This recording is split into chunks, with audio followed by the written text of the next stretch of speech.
हजरत साबिर पाक का बाबा फरीद के हाथ पर मुरीद होना। हजरत बाबा फरीद फरमाते हैं कि हजरत मखदूम साबिर पाक को आपने हुजरे में 9 साल हो गए तो मुझे बमुजिब इल्हाम बातिन में नजर आवा कि मखदूम साबिर पाक को उठाओ। बाबा फरीद सन 1217 हिजरी सुबह के वक्त मखदूम साबिर पाक के हुजरे शरीफ में गए तो देखा कि हजरत मखदूम साबिर पाक हालत मस्तगरक में हैं। उन्हें अपना कुछ होश नहीं। बाबा फरीद ने उनके कान में 7 बार कलम शहादत पढ़ा तो मखदूम साबिर पाक ने बाबा फरीद को सलाम किया। बाबा फरीद उन्हें कमरे से बाहर ले आए। उस वक्त आपको थोड़ी न्योनी बेखुदी थी। फिर असर की नमाज के बाद सब हाजरीन के सामने मखदूम साबिर पाक को अपने हाथ पर खानदाने पाक चिश्तिया में दाखिल किया, यानी आपको मुरीद किया और अपनी कलाह मुबारक पहना दी और खिरका मुकद्दसा अपना ओढ़ा दिया। बैत होने के बाद हजरत मखदूम साबिर पाक दिन में ठीक रहते और रात में इस्तगराक की हालत में हो जाते और रात भर आप अल्लाह की याद में गुजारते। जिक्र व तस्बीह के साथ हजरत बाबा फरीद की नेक तालीम में रहकर और फिक्र के दर्जात हासिल किए और 27 साल तक इसी तरह मुजाहिदात और बाबा फरीद से तालीम पर दिल से अमल करते रहे और फिर तनरत मखदूम साबिर पाक रात में हालते इस्तगराक में हो जाते।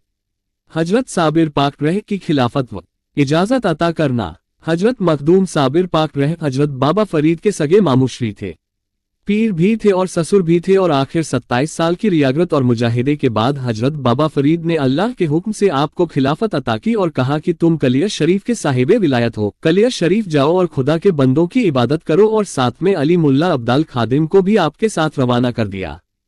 फरमाया कि आज मखदूम साबिर मेरा जाहिरी बाहरी बातनी इल्म ने चला। हजरत साबिर पाक का कलिया शरीफ आना।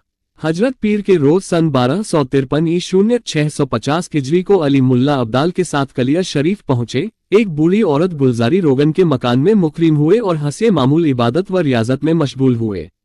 आपके जुहद व तकवा की शोहरत कलिया में चारों तरफ फैलने लगी। आपकी कलिया शरीफ में लोगों को हिदायत। आपने आने पीर हजरत बाबा फरीद की इजाजत से कलिया शरीफ में अल्लाह के बताए हुए दीन व तालीम को समझना शुरू किया। बूढ़ी औरत गुलजारी जिसके मकान में आप ठहरे थे, वो औरत और उसका लड़का और 2-3 आदमी आपके साथ रहने लगे। आपका गुलजारी के मकान पर कयाम करना। हजरत मखदूम साबिर पाक गुलजारी के मकान के एक कोने में इबादत में मशगूल रहते थे। सबसे पहले मसम्मात गुलजारी ज़ईफा आपकी मुरीद हुई और इसके बाद उसका लड़का बहाद्दीन मुरीद हुआ। जब आपकी बहुत शोहरत होने लगी तो लोग आपसे चिढ़ने लगे और आपके खिलाफ हो गए, जिसमें सबसे ज्यादा खिलाफ काजी तबारक था जो उस वक्त कलिया शरीफ का काजी बना हुआ था। काजी तबारक ने आपके खिलाफ लोगों को बहकाना शुरू कर दिया। बहुत से लोगों ने काजी तबारक की वजह से आपके पास आना छोड़ दिया। गुलजारी, उसका बेटा और 4 व 5 आदमी आपकी खिदमत में थे। काजी तबारक का जुल्म दिन ब दिन बढ़ता रहा। आपने कलिया शरीफ की मस्जिद में भी वाज व नसीहत का सिलसिला शुरू किया। ये बात तबारक को सख्त नागवार मालूम हुई। उसने रईस कलिया क़यामुद्दीन से शिकायत करनी शुरू कर दी कि कलिया में एक ऐसा आदमी आया है जो खुद को इमाम कहलाना चाहता है और अपनी बुजुर्गी व करामात का दावा करता है और अपने आप को किसी मुर्शिद का भेजा हुआ कलिया का साहिबे विलायत करता है। कलिया शरीफ की जामा मस्जिद में पहली करामत। काजी तबारक की बातें सुनकर आखिर क़यामुद्दीन रईस कलिया जुगे के दिन मस्जिद में आया। हजरत मखदूम साबिर पाक उसके आने से पहले ही तशरीफ ला चुके थे। उसने पूछा, काजी साहब, ये कौन आदमी है जो इनामत का दावेदार है? काजी तबारक ने हजरत मखदूम साबिर पाक की ओर इशारा करते हुए कहा कि वह साहब हैं। रईस ने आपसे मालूम किया, यदि आप इमामत व खिलाफत के दावेदार हैं और अपने को कुतुबे जमाना कहते हैं तो मेरी सफेद रंग की बकरी का पता लगाइए जो 3 महीने से लापता है। यदि आपने सही सही बता दिया तो मैं आपको इमाम तस्लीम कर लूंगा। हजरत मखदूम साबिर पाक समझ गए कि रईस कलिया इम्तिहान लेना चाहता है। आपने आसमान की तरफ हाथ उठाकर कहा कि ए बकरी के खाने वालों, हाजिर हो जाओ। आपका ये फरमाना था कि थोड़ी देर में 27 आदमी परेशानी और घबराहट में जमा मस्जिद में दाखिल हुए तो आपने उनसे बकरी के बारे सवाल किया। आपकी करामात से पेट में बकरी का बोलना।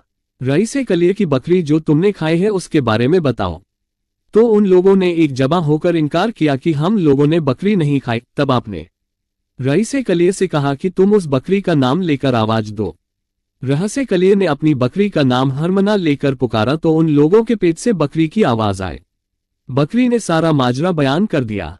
कहा इसको ज़िबह किया और कहा बकरी का गोश्त भूनकर खाया गया। अगर आपको हमारी वीडियो अच्छी लगी तो हमारे चैनल सच के रास्ते को लाइक करें और सब्सक्राइब करें।